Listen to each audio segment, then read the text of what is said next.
We all know of the amazing benefits of exercise and movement. We know that everybody, doctors, like this is no good news, right?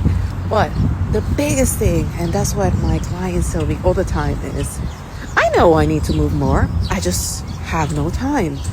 And what I typically tell them is like, okay, let's audit your day. I ask them, explain to me everything that you do the entire day. And when I sense that there is some space to put that time in, I ask further.